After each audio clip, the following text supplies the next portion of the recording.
flag. It's okay. Very good morning, Excellencies, distinguished colleagues, ladies and gentlemen. Good morning to all of you. And first of all, on behalf of the Ambassador Rahmat Budiman, I would like to welcome Ambassador Stuart and other colleagues from Permanent Mission in Vienna, as well as representatives from the agency, especially the TC department and DGOC, to this regional capacity building initiative consultancy meeting. Ambassador Budiman conveyed his apology through me that he cannot be here with us today due to unforeseen situation. He has to be in Jakarta exactly today. So it's very short notice. And of course, let me express my sincere gratitude to all colleagues who I believe have interest in our initiative for capacity building in the Asia-Pacific region. And I would also like to express our thanks to all panelists as well as to the TC department for their support for this event. And I'm also expecting that all colleagues in this room could also actively participate in this gathering. Distinguished colleagues, some of you who are present here may already be familiar with the concept of RCBI, Regional Capacity Building Initiative. But I realize that some others are new to this idea. Indonesia first launched the concept of RCBI at the luncheon at the end of September 2015, on the 28th of September to be precise, attended by several representatives from Permanent Mission from the Asia-Pacific region, the Peaceful Uses Initiative donors, as well as the Department of Technical Cooperation. We have received positive feedback since then. And as mentioned during the luncheon on 28 September 2015, today's event is the forum for further discussion on ideas of RCBI. To put it in simple words, the RCBI is meant to be a forum to identify and maximize the utilization of resources available within the region and beyond, and to develop and implement capacity building programs on the application of nuclear science and technology for the Asia-Pacific region. We are of the view that based on our experience, technical cooperation is an effective tool to promote capacity building, which is needed by the developing countries, the majority of countries in the region, which consists of the majority of countries in the region. In this regard, one should not forget as well that Asia-Pacific region is rich in potential due to, among others, its rapid economic growth, and therefore this region should explore its own strength. Let me provide a concrete example of how we could explore our own potential. Indonesia has expertise in nuclear application and technology in agriculture, such as mutation breeding. This expertise has been recognized by the agency by the outstanding award given to Indonesia in September 2014. It also has facilities such as the IEA Collaborating Center for Non-Destructive Diagnostic, Testing and Inspection Technology. We are willing and ready to help other countries with training Indonesia in any field that we have been mastering. Our expertise and facilities are open for technical cooperation with any countries in the region that might benefit from it. I trust that other countries also have their own specific expertise and facilities that could be offered for technical cooperation. The question now is how such expertise and facilities available in the region will be utilized for technical cooperation among the region's countries.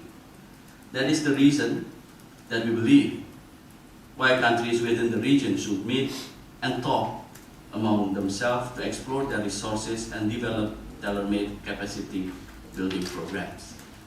We are all aware that there are, of course, different levels of development as well as different expertise and resources available in each country.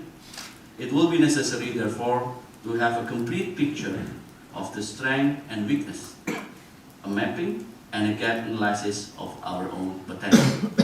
We note that funding and specific technical expertise sometimes become issues for implementing capacity building projects, and in this regard, regional resources might be limited. It is necessary, therefore, to explore funding resources beyond the regional scope, such as from the PUI. In this regard, we welcome the presence of countries outside the region, as well as the PUI donor, and looking forward for their contribution for enhancing regional technical cooperation. Ladies and gentlemen, distinguished colleagues, I believe that with strategic vision and a more integrated, easy approach, the region may explore more resources already available in the region and mobilize more resources from potential donors from inside and outside the region. That is exactly why we are all here today, and that is the very reason why we are developing this capacity building initiative. Today we will have representatives from Batam, the Indonesian National Nuclear Energy Agency, to deliver presentation to provide participants with a clear picture and the background and concept of the RCBI. Another representative from Batam will also present Indonesian expertise and facilities ready to deliver the capacity building program. We also have a representative from the Agency Technical Cooperation Department who is expected to explain how the RCBI will fit and complement the Agency Technical Cooperation Program. And we have a representative from the DGOC that is also expected to explain about the PUI in relation with this initiative. I strongly encourage the audience to send in their comment, question, or statement about our ideas, which I believe would enrich the discussion on how to build a more structured and sustainable capacity building program in Asia and the Pacific. I thank you for your attention, and I wish you all a productive meeting. And by saying that, I would like to pass the microphone to my colleague, Mr. Ramli Chinangkung, who will guide us through the rest of the meeting. I thank you for your attention.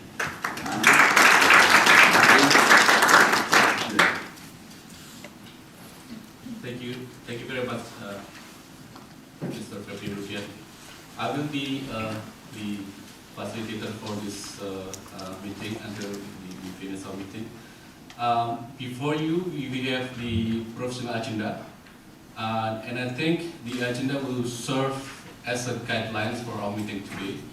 We don't have to follow the agenda strictly, because there is an important briefing this afternoon.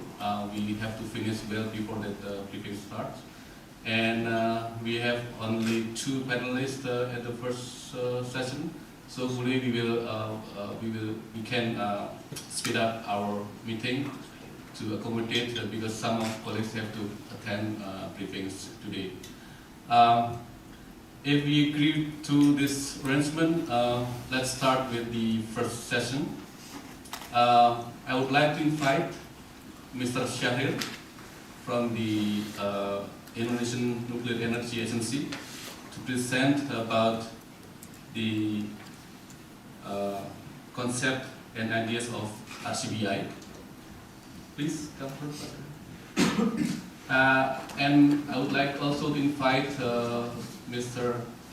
Akuna from the DC department to come forward and take a seat at the podium.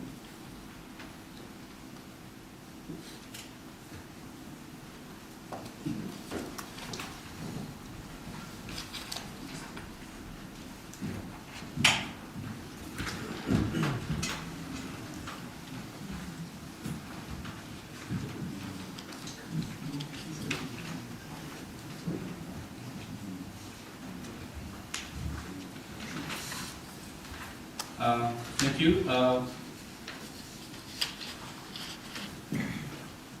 This session will discuss details about the concept and ideas about RCBI.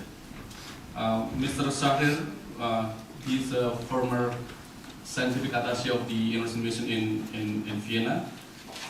Now he's in the Indonesian Nuclear Energy Agency, and soon will be back here in Vienna again. He will present about these ideas in details. And then Mr. Akuna will present about how the agency's perspective about the RCBI, and especially how it will fit and complement the agency's technical cooperation program. Without further ado, I would give the floor to Mr. Shahre to give his presentations for about 15 to 20 minutes. Excellencies, dear colleague, good morning. It's really very nice to be back in Vienna again and see many familiar faces here, and also quite a number of new faces, so very great to be here again. I escaped Vienna 2 months ago and tried to resettle in a remote kampung, Buddhist kampung in English, village, a remote village outside Jakarta. But Ambassador Budiman managed to find my hiding place. I was busy painting my old house, and he came in and asked me to be back to Vienna for this meeting. And I thought it wasn't my fault. It's responsibility for all colleagues who are available here. So if I could tell you how this thing began, and actually it is Tim who is responsible for this. Tim hosted a very nice lunch about 2 years ago, and at the first few luncheon I attended, and at that meeting we discussed how we could move forward together, mobilizing resources to help TC in delivering the activities. And then another happening is that when Japanese mission and Brazilian mission held a very inspiring symposium on peaceful uses of nuclear technology, and which I was also attended and asked to share Indonesian experience in using TC assistance and deliver a lot of activities in Indonesia and in the region. That's the second milestone that I believe that would raise us to be together here today. And the third one is after the event in the permanent mission of Japan, and then Indonesia was invited to attend a high-level event in New York in the margin of NPT conference, and then it is a total responsibility also that would lead us to the event today. And then after that, there is also an interesting activity where TCAP held a special workshop dedicated to newcomers in the Pacific Island, Fiji, Vanuatu, Brunei, Papua New Guinea, supported and sponsored by Australia.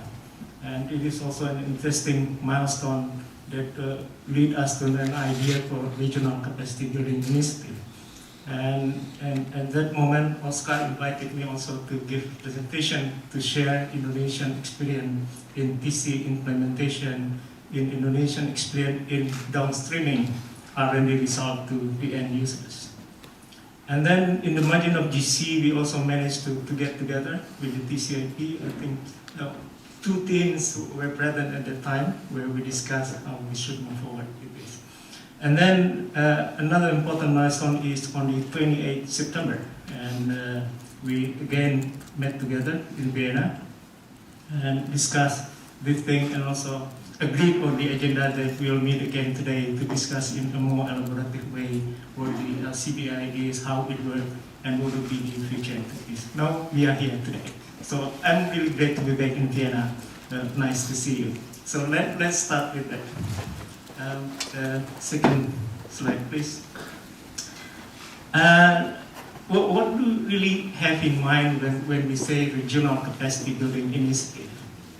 And before we talk, I would like to invite you to enjoy the picture there. I hope it's quite clear, you know.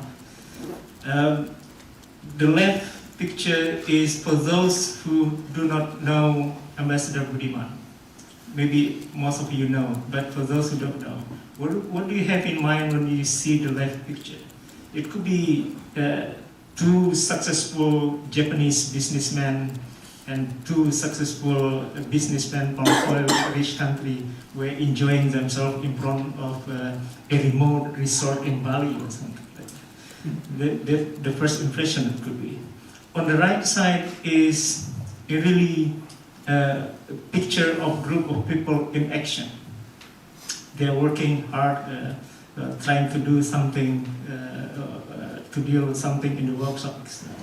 Actually, both pictures was taken place in our old reactor in Bandung. We had a Triga 2000 research reactor in Bandung under refurbishment. So we refurbished the building, retrofitting the building, strengthened the building. On the right side is we are working on the reactor core. The reactor is already 50 years old, and we determined to continue to extend its life, its service life. And unfortunately, is the fuel burn up is already very high, so we need to replace the fuel. But unfortunately, no industries produce the fuel, no longer produce the fuel. So we need to do something about that, to produce the fuel ourselves, to change all the control rod.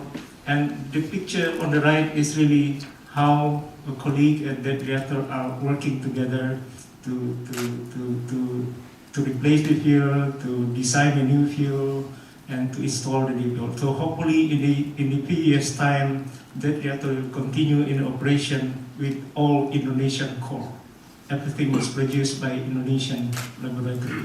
And that's something what we have in mind when we say about capacity building. So a full scope capacity building, where an institution, a system, an activity can be sustainable, can be sufficient, can grow, and all the experience and skill that they have can be shared and transferred to other facilities in the region. That's something what we have in mind, which is a full scope capacity building.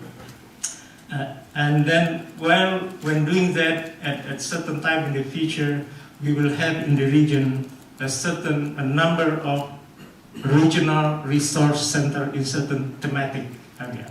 In research reactor, in agriculture, in non-destructive testing. So we have a regional resource center, and with that regional resource center, we will have an active, a proactive affiliated center from less advanced developing countries in the region. So we have a group of activities where the network of center are working together, mentored by the most advanced one in the region. So this is the way that we can optimize, maximize the use of the resources in the region itself. Next slide, please. That what we have in mind when we talk about regional capacity building initiatives. So now what already in place? We know already that TC over 50 years has supported capacity building in the region, TCAP. And in the aspect that we have received many agency assistance delivered by the TC. And then we also know in number of meetings at the agency that demand for TC assistance is growing. But on the other hand, the funding that we need to deliver the services is lack. So from the TICC meeting, the recent one, we can see a picture, but the core funding is 74.3 million, but the footnote A remain almost 50% of the whole budget figure that we need. So it is a clear indication that funding is still lack, and extra budgetary funding is becoming more important in a way, and including the PUI in this aspect. And I hope that the last point, correct me, Oscar, if I'm wrong, but so far perhaps when we talk about extra budgetary, about the PUI, that in one zone, but on the other hand, we develop the program, but so far perhaps, you can correct me, you can comment on that, but perhaps we need to strengthen the connection between the two. So maybe sometime in the future we have a so-called program-based resource mobilization. So we develop program, we engage stakeholders, the donors countries to work together in the developing program and what resources are needed to implement the program. Next slide, please. And that on the funding aspect. On the substantial aspect, I believe TC capacity program are quite diversified, and you have many services assistance provided to member state, but they deliver in a very focused single element, this is new terminology. I call it single element. What I mean is there is a TC activity, whether regional one or national one, address a specific issue, say mutation breeding or decommissioning or water management. It's very single element, deliver a specific issue, but perhaps which is good, which is the way it should be, but also it should be complemented by integrated, where water resource management, fertilizer, mutant rice variety is delivered in one package. That what thing what really happening in the field actually. We cannot just send to the farmer good rice variety and ask them to plant without providing advice how they would manage to with the water management, how they would manage with the fertilizer usage, for example. And that one aspect. The other one that we also identified that there are several national nuclear institutions in the region which are already advanced in certain specific aspects. I don't mean to self-claim, but I believe Batam is quite advanced, for example, in agriculture.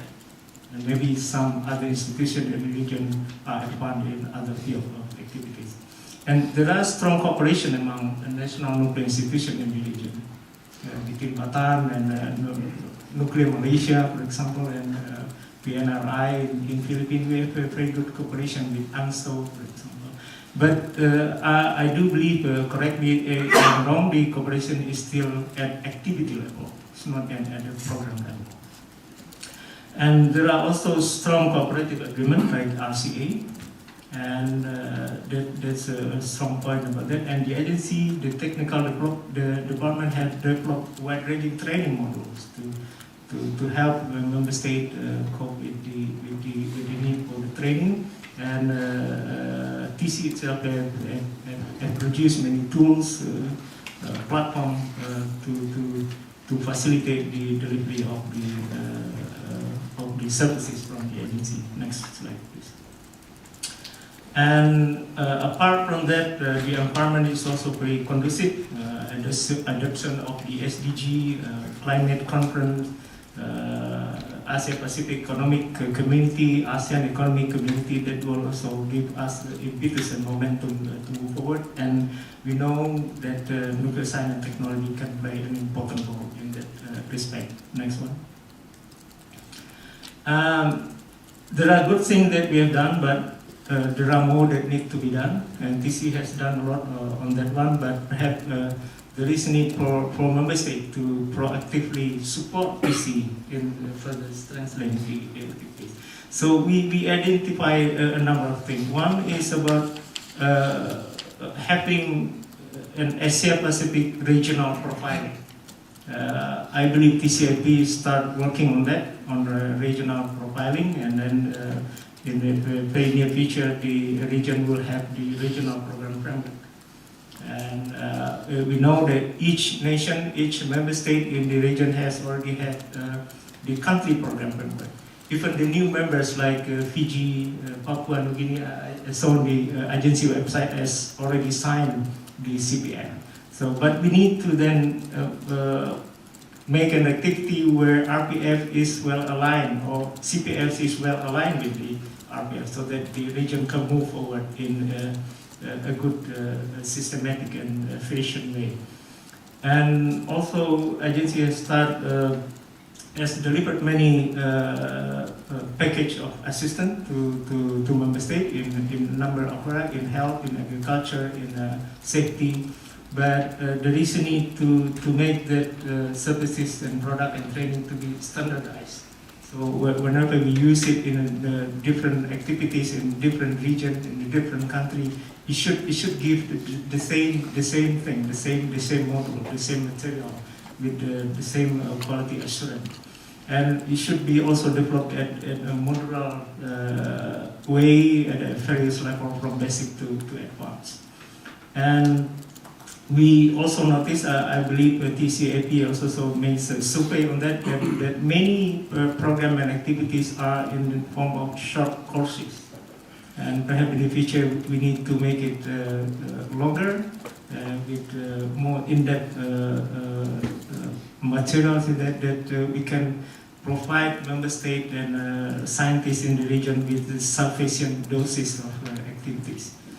And we can also balance the delivery with single element and integrated package. And there is a need for also to go beyond border, and many of our activities are perhaps reaching the national nuclear institution, scientists and engineers in national nuclear institution. But to create economic impact, actually, we need to reach the real end users, say farmers. So there is a need to go beyond border. And perhaps there is also, as I mentioned in the beginning, what do we have in mind about regional capacity building initiative is really to create a thematic regional network where we have regional resource center and their active affiliated center institutions that work together in a thematic and focused way. And in that matter, if we can move forward with that, we can speed up, accelerate the leveling of the playing field between advanced, less advanced, and less advanced countries. And in the very near future, we can have a level playing field in the region. And then the other aspect that we need strengthening is that when we talk about resource mobilization, it's really program-based. So we discuss first the program, the need for the program, and then discuss and talk about what will be the resources needed to implement the program. And much of this has been done by TCAP. But we do believe when we launch this initiative that more proactive support from member states are needed. And in that respect, we believe that RCBI may complement the effort, may play an important role, and may become a strategic partner for TC in the years to come. Next slide, please. Now we come, what really the RCBI, what is it? And let's first again enjoy the picture on the right. Picture right that happened on the 28th of September. But for those perhaps out there on the street, when they look at the picture, what perhaps they have in mind, where people are sitting together, and then the first thing that comes to their mind, I believe everyone will say in their heart, oh my God, my soup is getting cold. And that man doesn't stop talking. That's really what happened in the picture. But that our meeting on the 28th September, and that represents how we discuss things in very inclusive manner, and actually a family of RCBI, and we discuss there are people from TC, from member states, and talk about how we could move forward with the resource mobilization. So the RCBI here is really a platform for us together and to partner in a very inclusive manner from the beginning, where we can share our vision and objective and then commit on action that are needed to do that. And that's what we call it a regional level approach. And we engage stakeholders from the beginning and agreed on the agenda to move forward. And for now is when what we have in mind about the RCBI is really a platform. We are not yet talking about what kind of organization is that. Let's put it as a forum, an open forum, an open platform for us together to discuss things that we need in order to move forward together. Next slide, please. And how it will work. And as I mentioned, it is a forum, a support forum, and in close communication with TCAP. And then we conduct a series of meetings, and we agreed on the agenda. And the agenda that we have today, we agreed during the 28th September meeting. And we also hope that after today's meeting, we will have a concrete action item that we will follow up in the upcoming meeting. And this forum is open to all interested parties and key stakeholders. The key stakeholders are relevant stakeholders in the agency, TCAP, DGOC, and member states in the region, donors countries, that are all stakeholders. And it open to all interested parties. And for now, as it happened now, the forum is managed by the Indonesian Mission in close cooperation with the TCIP. And in the future, we may discuss how we should further sharpen the meeting. And we may then later on in the meeting, in the next upcoming meeting, to discuss the organizational matters of the RCBI, the format, the modalities, the guidelines, etc. But for now, let's move forward as it is now. It's a forum for us to discuss, openly discuss, we get the feedback, and then decide how we could move forward. And with regard when coming to how we need funding to carry out the activities, and then that we will do that with, using the established channel. Resources are mobilized as usual. POA contribution, for example, is channeled through the already agreed project. We mentioned here TC RAS project for us as a platform to facilitate the meeting for the next one. Next slide, please. And this what the suggested future activities that we have in mind. In 2016, we say as setting the stage with what we are going to do in the future years. So we plan to have an RCBI workshop 1, where we gather and consolidate. We will receive feedback from all colleagues here from today, and then in the next workshop meeting we will report to you what we receive from today's meeting and consolidate that feedback and come into how RCBI would be in operation in the coming years. And then also we plan to do some preparatory work. Maybe we could form kind of program committee, and in a way to facilitate the next activity in the 2016 and beyond. And we also plan an RCBI workshop, the second one, where we intend to discuss regional profiling. And as I mentioned, TCIP has started the work. They had a meeting last week where they discussed the regional program framework, the strategic cooperative framework for TC for the years to come. And we proposed that a meeting of regional profiling, but this time, if possible, I don't know if I may recall this, there's been no such meeting, where we have meeting attended by the head of national nuclear institution. Say from Indonesia, head of Batam, from Philippines, head of PNRI, and other institutions from Nuclear Malaysia. And we invite them together to discuss the regional plan. Why should be head of NNRI? Actually, in each member state, it is the national nuclear institution who has all the resources, who manage the program, who set the direction in its own countries.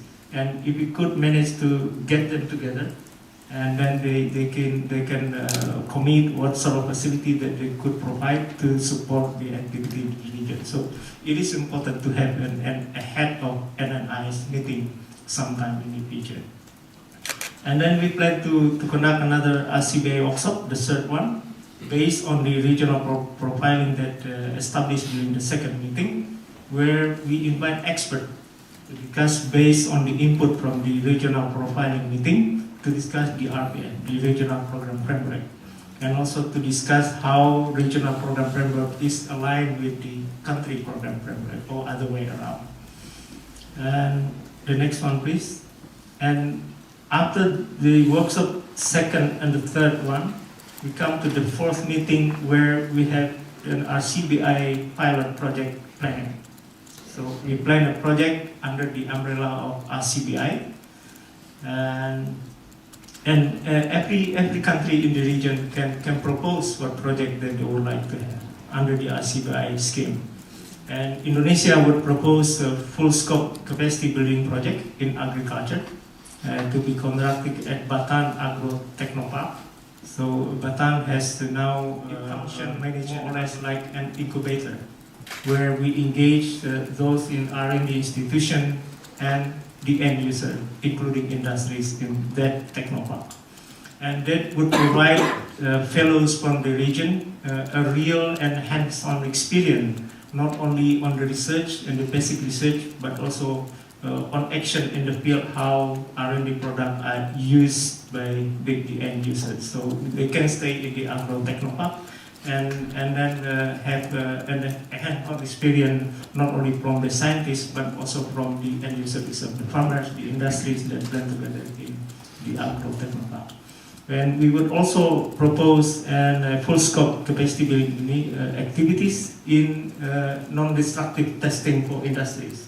As we are all aware that Batam has been assigned by the agency as IAA as a collaborative center in NDT. So that will be a good platform and a good facilities for colleagues in the region to have a full scope capacity building activities. And what more important is that RCBI would invite advanced developing member states in the region to propose a project. So to host a project, RCBI project, pilot project, and then, if possible, if they are in the position to do so, to become a donors for the extra budgetary resources that we need to become a PUI donors, for example. And for now, I don't know if, correct me if I'm wrong, there's been no advanced developing countries in the region that become PUI donors in the region. Indonesia has been contributing to the PUI since 2012, but it will be great to see other developing, advanced developing state in the region also contribute to the PUI, and it would be great to see that more and more countries in the region becoming active in government cost sharing in supporting the TC activities. So that the important aspect in the way we try to launch an RCBI pilot project where more and more advanced developing countries become a lead in certain thematic area. For example, in the future we may see Indonesia is a lead country in agriculture, and other advanced developing state is a lead country in health, in industrial application, in research reactor, etc. So we have a number of regional excellent resource centers in the region in certain thematic activities where less advanced countries are becoming active and proactive members in that thematic resource center activities. Next slide, please. And in 2017 and 18, we expect that RCBI pilot project can be implemented. And we mentioned there some cost estimate per project per year to give us all here an idea of what sort of funding need that we will have to mobilize in the future. Next slide, please. And this some kind of rough estimate for what sort of extra budget funding that we will need in 2016 to facilitate the activities, RCBI activities in 2016 that will be used to set the stage about the RCBI itself, about the regional profiling, about the preparatory work for RCBI project, pilot project, and that come into that figure. Don't be worried too much at this stage about the figure. I put an assumption there that we may be able to propose 4 RCBI pilot projects, and then we'll come to that figure, that kind of funding that we need. And we have 2 options in that one. The basic idea of regional capacity building initiative is to extend the current practice. And we aim to conduct a group fellowship where fellows from countries in the region come into certain locus in the resource center in the region in a group fellowship program, and that will need to be funded through the PUI, for example. But they only address the human resources component where we have group fellowship. On the other hand, when we mention about RCBI pilot project, it's a real project. in agriculture, for example. And that also needs some money to fund the project. So there are two activities are conducted in parallel. We have a group fellowship, attend certain activities in certain countries. They are joining the research activity in the countries, and on the other hand, when they come into that country, they are joining an ongoing research activities, and if possible to be funded by the extra budgetary contribution, including the DOI. Next slide, please. So, this some ideas, some initial idea what the RCBI is, how we could play a role to support PC activities, not only in the resource mobilization, but also in the program planning. Thank you very much. Thank you, Pak Saril, for the thought-provoking and provocative UB presentation. Next, I will give the floor to Mr. Akuna.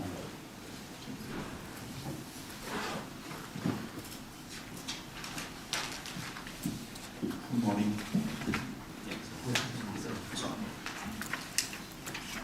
Good morning, Excellencies, dear colleagues, ladies and gentlemen.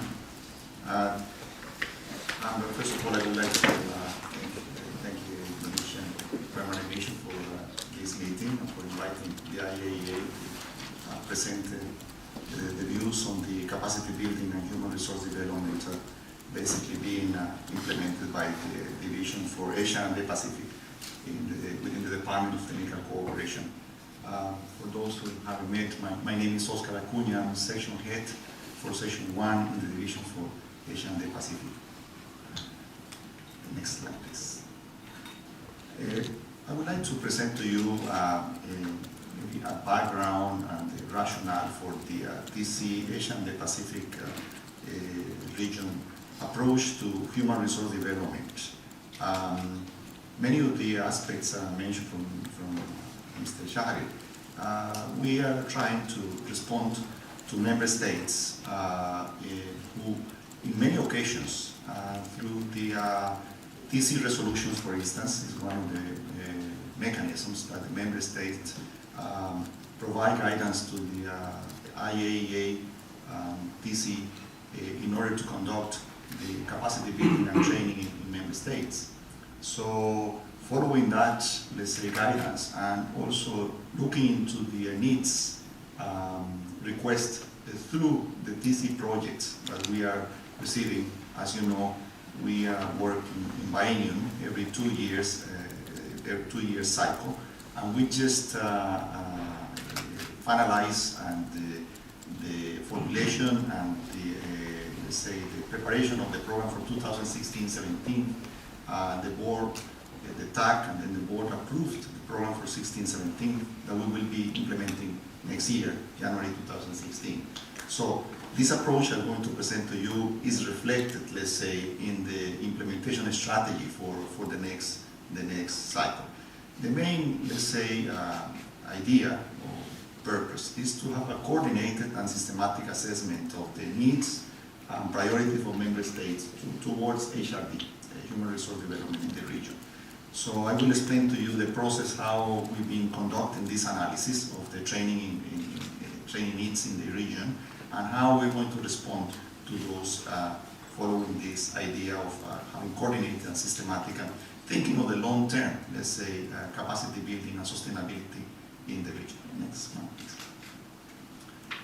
For the next program, as I mentioned, that is one of the, let's say, of the sources of information we have been analyzing.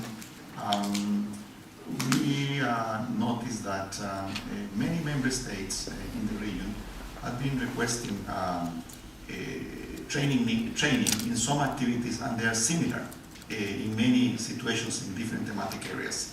So we think we need to respond to that in a comprehensive manner, and maybe let's say more integrated manner, to ensure also in something mentioned by Mr. Shahri, in order to take into consideration the existing capabilities in the region.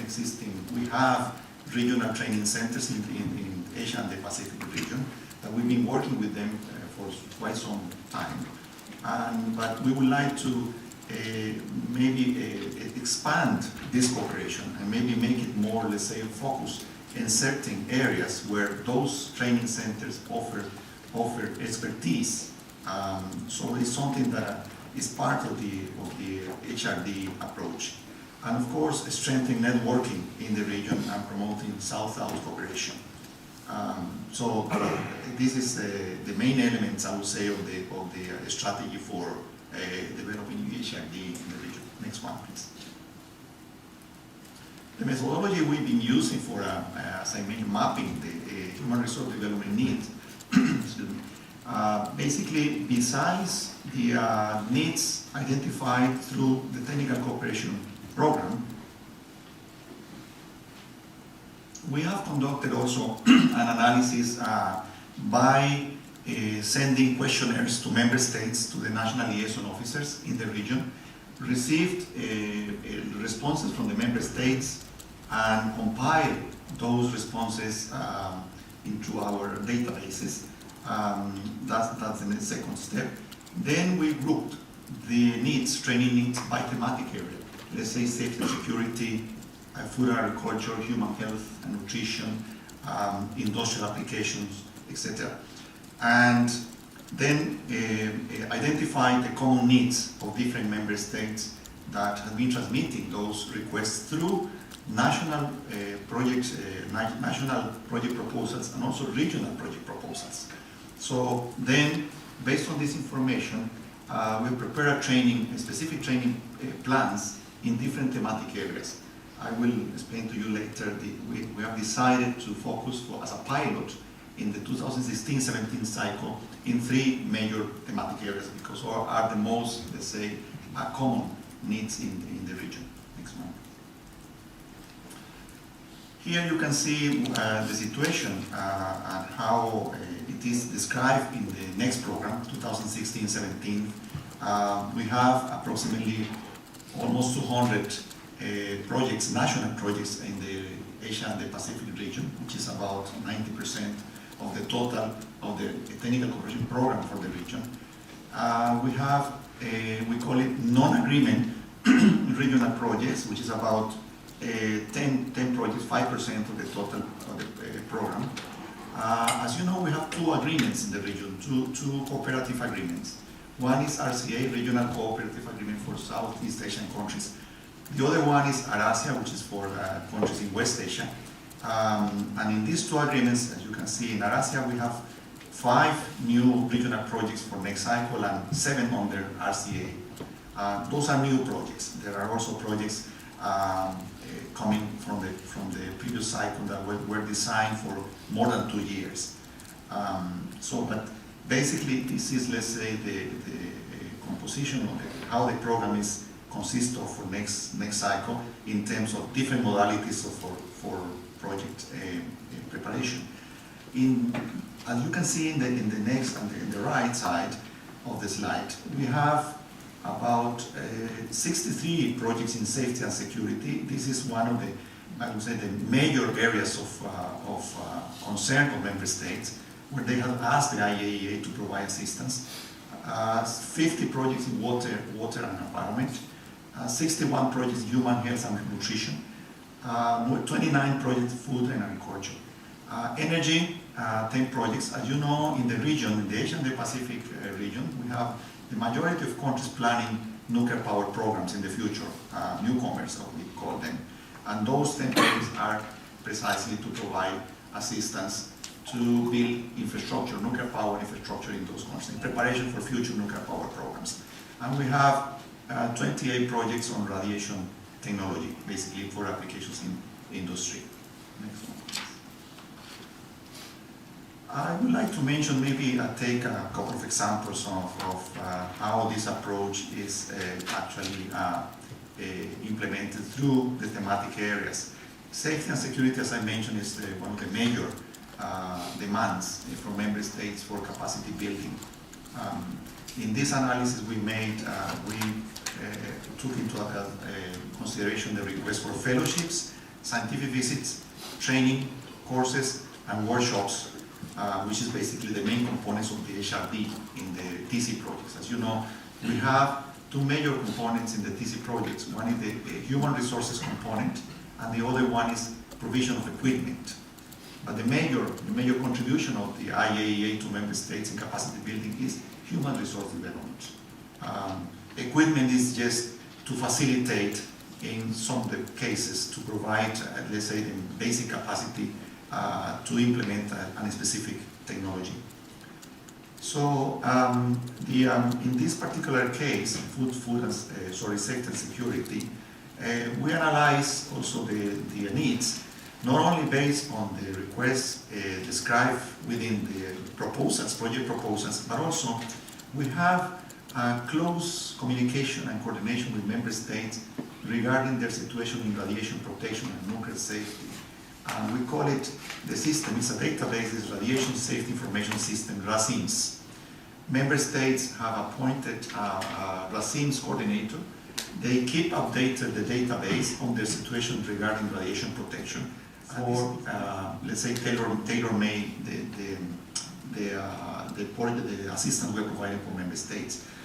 We have divided this assistance in 7 thematic areas. We call it thematic safety areas, which are from basic infrastructure for radiation protection, regulatory infrastructure, medical exposure, works and environment, working force in radiation protection, medical exposure, and all those areas, transport, emergency preparedness and response, constitute the 7 thematic areas that we are working with member states.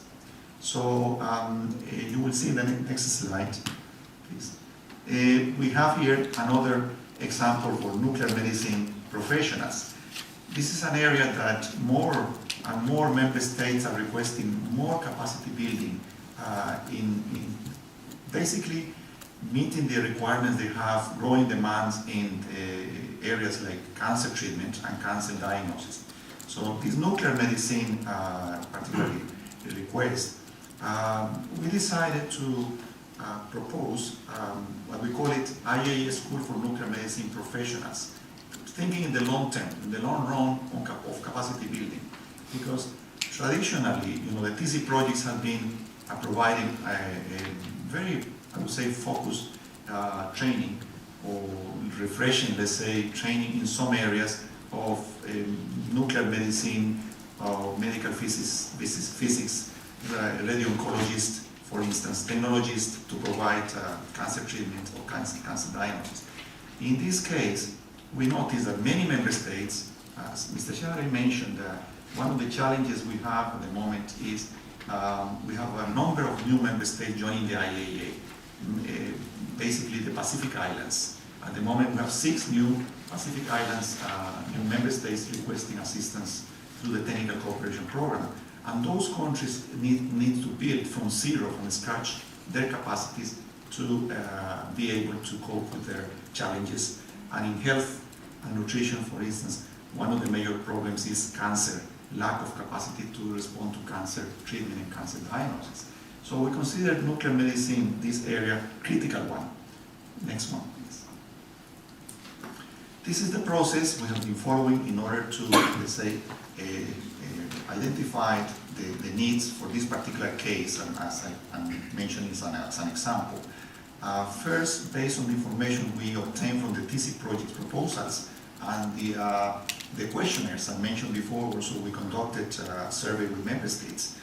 We mapped all these needs in particularly nuclear medicine, and then classified the training needs by modules, because even in every thematic areas, as you know, there are very specific needs. For instance, in nuclear medicine, there are very particular needs regarding the imaging, for instance, technologies, what member state needs to improve or enhance in order to provide an accurate diagnosis. So those particular cases have been also identified. We have prepared nuclear medicine curricula, including e-learning possibilities. In some cases, we're thinking to provide long-term capacity building, long-term training, we have included a pre-training through using e-learning, using online training. So those modules have been prepared in the IAEA with the support of our technical division colleagues, NAHU Human Health Division in the Department of Nuclear Applications. And they have worked with us, with the TC department, in preparing those curricula for e-learning, which is a very important part of the process of capacity building. Then we have identified the prominent training centers. Also, Mr. Shahari mentioned that in the region there are many training centers that have developed excellent capacities over the years, since the IAEA has been working with member states, cooperating with member states for almost 60 years now, delivering technical cooperation. Some countries have developed very strong capacity and expertise, particularly in this field, in nuclear medicine. So we have identified those centers in order to provide the training that member states need through those identified centers. Next one, please. So this is basically the process we have followed. At the moment, we have made consultations with 6 national institutions and 3 regional institutions that met the technical criteria. Within the process, assessing the needs, also discussing with our colleagues in the technical divisions, we have developed a technical criteria for the selection of the training centers in the region. And those 6 national institutions and 3 regional institutions have been identified as the ones who meet the criteria. Next one, please. Well, this is again how we structure the process of first mapping the needs. Second, we have signed practical arrangements with some regional centers in order to, let's say, partner with them, the provision of technical cooperation in the future. About 6, agreements have been signed lately in order to use that capacity, existing capacity in the region. We have already reviewed and approved these e-learning, as I mentioned, e-learning programs, e-learning modules, and the curriculum for the capacity building, let's say, in a long-term basis in order to create this critical mass needed in the region for cope with the needs in the future. We will start this pilot in this structure as of January 2016 within the implementation of the next cycle. Next one, please.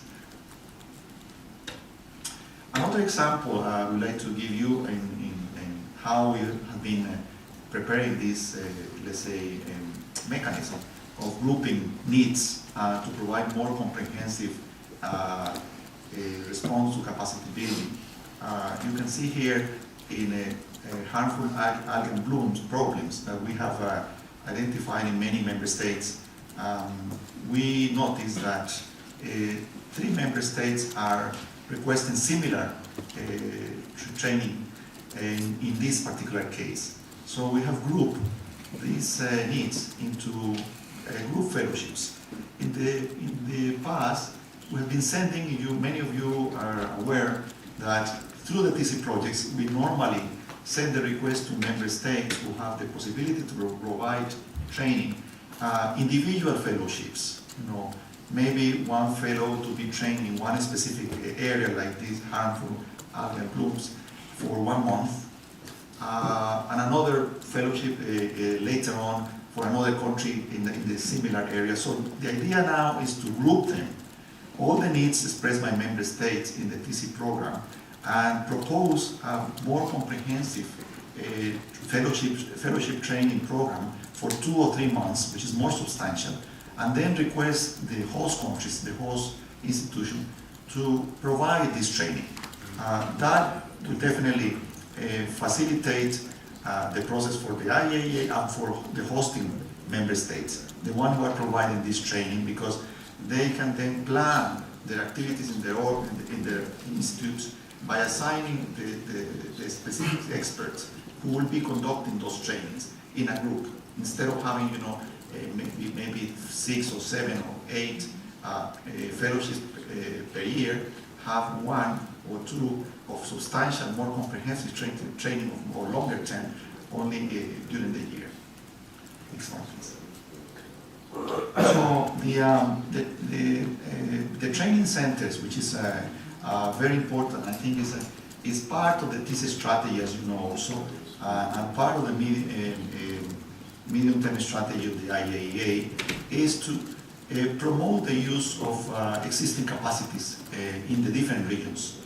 This is an example of Asia and the Pacific, but we know that also other regions in the TC department in Latin America, Africa, Europe have used a similar approach of promoting the utilization of those facilities.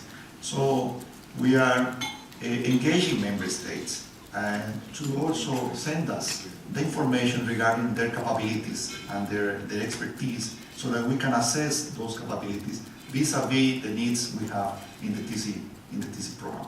Of course, once we have an agreement with a specific training center in the region, the IAEA continues, providing advice and support in terms of ensuring quality control processes in terms of the training delivery, and also performing or conducting proper evaluation and monitoring of the ongoing TC programs. This is something that member states also, as you know very well, have been requesting for quite some time now, that we should strengthen the outcome monitoring and monitoring of results of the TC program. And this is part of this effort. Next one, please. So I would like to, let's say, conclude how this approach we consider will definitely contribute to this long-term, more sustainable capacity building in the region, because we consider that by doing this, applying this mechanism, definitely will be improving the effectiveness of the HRD strategy. It will promote definitely TCDC, technical cooperation among developing countries, enhance South-South cooperation, because the countries in the region, more advanced countries, are providing assistance and advice to less advanced countries in the region, which is also connected to the strategy of promoting mentoring programs.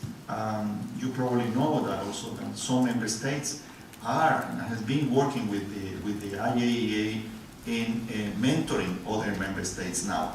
With the new member states that we have, such as the Pacific Islands in Asia and the Pacific, some member states have already offered to mentor those countries to build the capacities.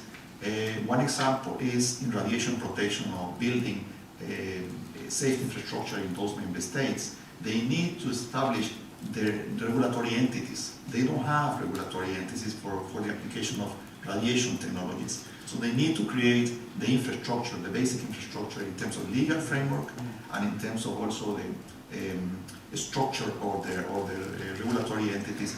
And of course, the experience of many countries in the region have been working for many years in this area will be very helpful for those member states.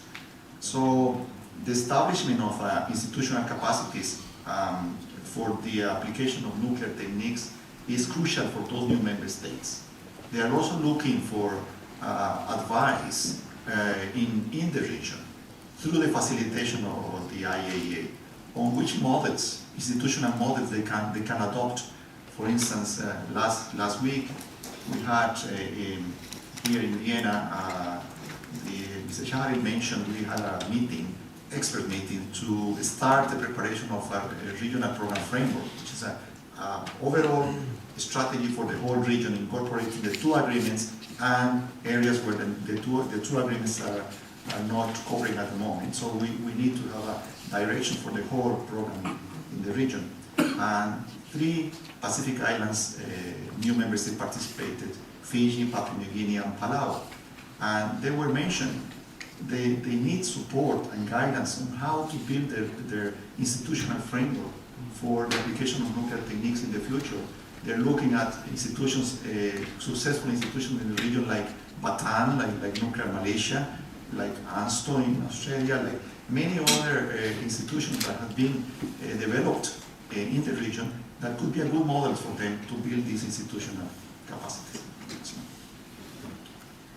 So again, another important aspect is to utilize those training facilities, and also to promote a sub-regional approach. Talking again about the new member states like the Pacific Islands, you know, they have very specific problems and challenges, maybe not so similar as the ones in other member states in the region, like middle-income countries, or countries who have more advanced development in the nuclear sector. So they need to start from zero. So a sub-regional approach might be appropriate to address the specific needs of this group of countries. So that is also taken into consideration in the new regional program framework we are developing for the region, like having a guidance for the IAEA and for the member states on how to build future TC programs, and considering those specific needs of groups or group of countries in the region, like Pacific Islands, least developed countries. Remember also we have in the Asia and the Pacific 8 least developed countries that we need to also pay attention to. That also, of course, allows us to use the resources available, which are limited, as also was mentioned before. The TCF is not enough, is not sufficient for the growing needs that we have in the Asia and the Pacific region, particularly with the growing membership. We have now 37 member states, with the new member state from the Pacific Islands, and also some member states from that part of the area of the world, the Pacific, have already announced they're in the process of presenting their application to become members of the IAEA. They are, you know, altogether 17 Pacific Islands. So at the moment we only have 6. So it will be possible in the future that we have more of them, and the resources are not growing at the same level of demanding the growing of demands. So this is a challenge, and of course it is important the support of member states to be able to cope with these increasing demands in the region. So with that, I think that's the last one. With that, I want to thank you for your attention and allow us to present our views in terms of capacity.